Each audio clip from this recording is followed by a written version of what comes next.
everyone, welcome to the second part of this unit Globetrotting, and today we will be doing some reading comprehension, and the topic is let's go to Morocco. I'm sure many of you are wondering, where in the world is Morocco? Is it A, Asia, B, Europe, C, Middle East, D, Africa, E, Oceania, or F, the Caribbean?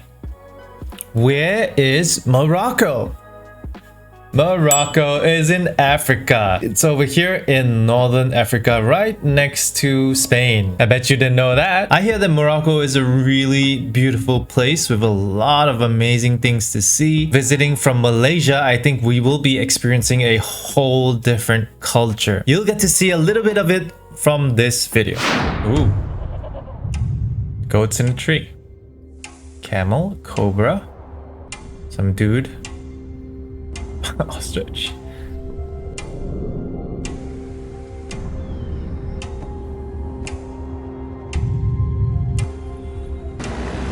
Oh, nice.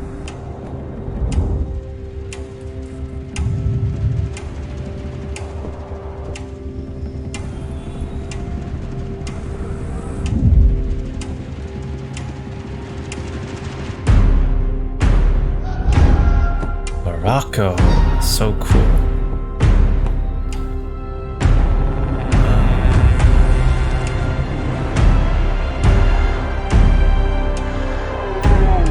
I wish I could ride on a camel.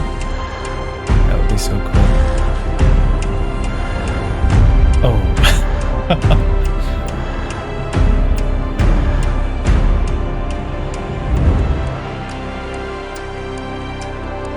Donkeys. Oh, surfing the sand. Nice.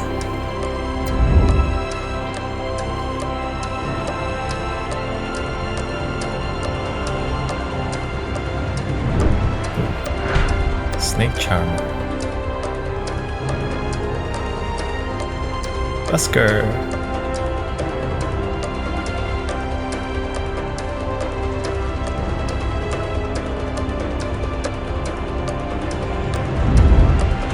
Oh, nice. Look at that. That looks like a phoenix.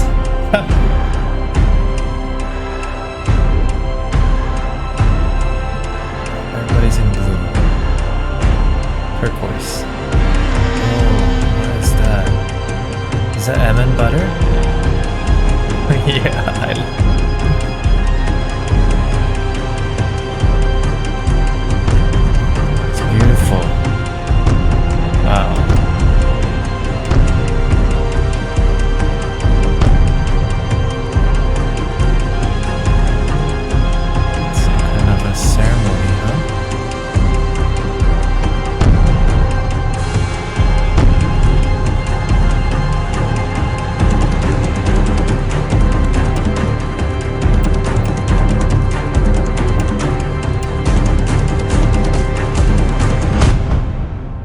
nice.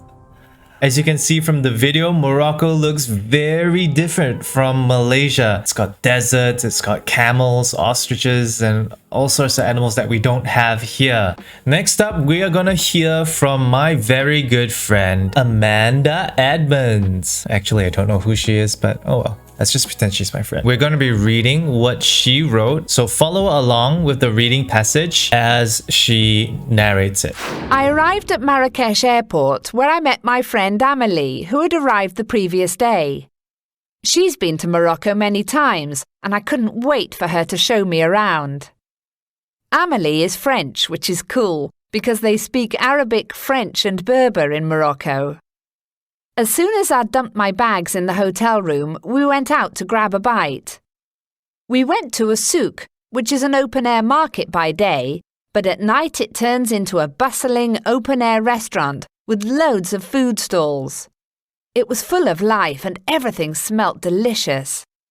I was enjoying the sights as we were walking through the crowd eating our kebabs, and I didn't notice a man yelling at me.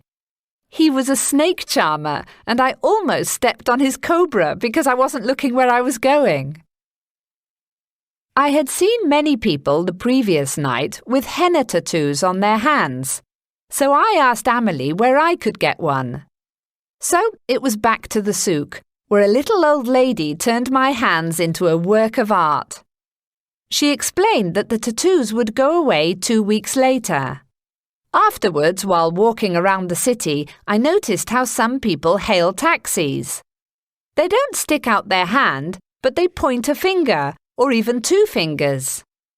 I asked Amelie why they did that, and she explained that it was a way to tell the taxi driver how many people need a lift. Later, we needed a taxi to get back to the hotel, so I gave it a try.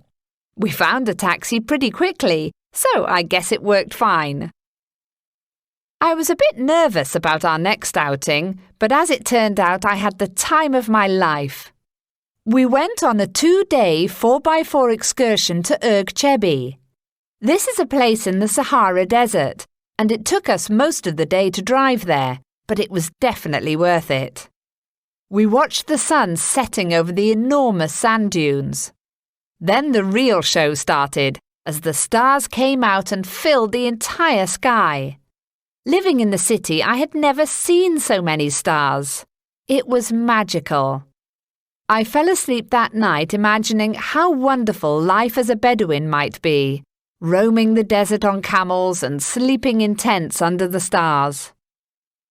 A few days later, my dream came true and I got the chance to go camel riding, but it didn't really live up to my expectations.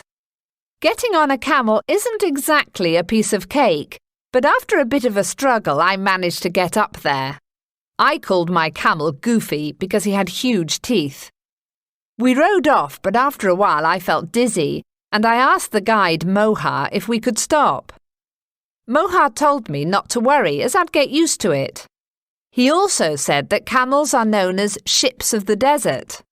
Then it crossed my mind that I was feeling seasick in the middle of the desert. Thank you, Amanda, for sharing about your experience in Morocco. I really appreciate it. Now let's go back to the first paragraph, and I'd like to talk about some of the things that she mentioned in her writing. In paragraph 1, she talked about meeting up with her friend Emily. Emily's been to Morocco many times. So this Amanda is very clever. Even I myself, whenever I go to a new place, I would make sure that at least I talk to someone who has been there before, or even better, if I met up with a friend or someone that I knew over there, and a local would show me around. So Amanda, well played. Sounds like Amanda is from the UK. Emily is from France. France is closer to Morocco than the UK. Take note that they speak Arabic, French, and Berber. Berber is a people group in Morocco. Just like in Malaysia, we have Ibans, Bidayus, Kadazan, Dusuns, and so on. To grab a bite is to find something to eat. A souk is an open-air market in the day and an open-air restaurant in the night. Full of life means there's a lot of people in the market. It's very busy, very noisy. Something like a pasar malam. They were eating kebabs. I'm sure that you're familiar with what kebabs are. We have a lot of this in Malaysia. And the snake charmer is a street performer who does tricks with a cobra or some other kinds of snakes. In the second paragraph, she sees people with henna tattoos. So henna tattoos is something very common in Malaysia as well. And she went back to the souk to get one from an old lady. Hail taxis means to ask a taxi to stop and pick them up. In Malaysia, we hail taxis as well. But in Morocco, they do it in a different way. They don't stick out their hand like this, like what we do here. They point a finger or even 2 fingers. And the reason why they do that is to tell the driver how many people need a ride. Let's look at the third paragraph. A 4x4 is something that we have a lot in Malaysia as well, especially if you go to the more rural parts or more agricultural parts of Malaysia. Erg Chebi is a part of the Sahara Desert that is a very popular tourist destination in Morocco. And she watched the sun set over the enormous sand dunes. I want you to just imagine the sand is golden, sun is golden, and the sun is setting on the dunes. The dunes are like little hills made of sand. I'm sure it must be really, really beautiful. The sun reflecting off the sand, making shiny little stars in the dunes as it goes down. The whole sky is orange, purple, blue, all sorts of colors. Yeah, I can imagine. But it's nothing compared to when the stars came out and filled the entire sky. And interestingly, she notes that she lives in the city, and in the city you don't see many stars. And it's the same in Malaysia. If you live in a city, you don't get to see many stars. The reason is because we have a lot of lights in the city. Very often this light makes its way up into the sky. It hits the clouds.